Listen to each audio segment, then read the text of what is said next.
Reports show the cost of being a woman in America is much more expensive over the course of our lifetime than it is for our male counterparts. But these costs can run especially high for women of color when faced with not only breaking down financial barriers, but add in with that the cost of racism and how this can define a woman throughout her lifetime. So one woman is on a mission to not only talk about this issue, but be a part of the change. So let's bring in Anna Gifty Opoku-Agyemen. Thank you so much for being with us, Anna. She's an award-winning economist and author of the book, The Double Tax, How Women of Color Are Overcharged and Underpaid. Really appreciate you being with us this morning. In your book, you talk about how race plays a role with job opportunities, salaries, and generational wealth. And you term the coin double tax as the cost of racism and sexism. Explain to us what you mean.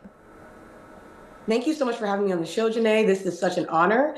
And so for those who are listening, the double tax is the compounded cost of racism and sexism. It's this idea that there are certain groups of women who lie at the axes of inequality. And because they lie at the axes of inequality, they are essentially facing a double tax, right? And so what I ultimately argue in the book is that these individual costs that women of color are dealing with actually become societal costs if left unchecked. One way to think about this is, let's say that you're living in a neighborhood and you see that your neighbor's house is on fire. Would you wait for that fire to be put out, or are you going to allow that fire to make its way to your doorstep? So addressing the double tax is very much about putting out that fire. What a great way to point that picture to show that it is not just about how it impacts the individual, but as you said, the cost to society over time. So, Anna, according to federal data, the number of Black women who have their jobs have decreased by more than 300,000 nationally since President Trump took office. We've spoken about that here on ABC News Live. What's your take on these really staggering numbers?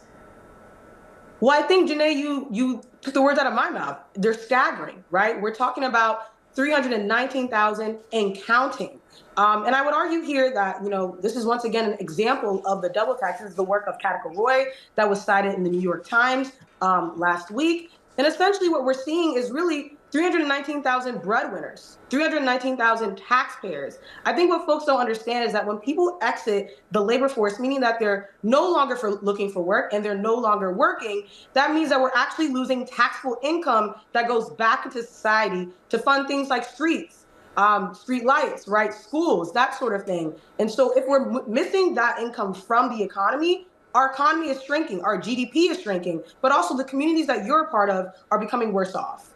And we appreciate you mentioning Katika Roy. She has been here on the show and really helped us dive deep into this issue as we're watching it unfold and get worse over time. Right. So, Anna, what are some actionable takeaways and solutions that people can take to help relieve women of these costs that you discuss in your book?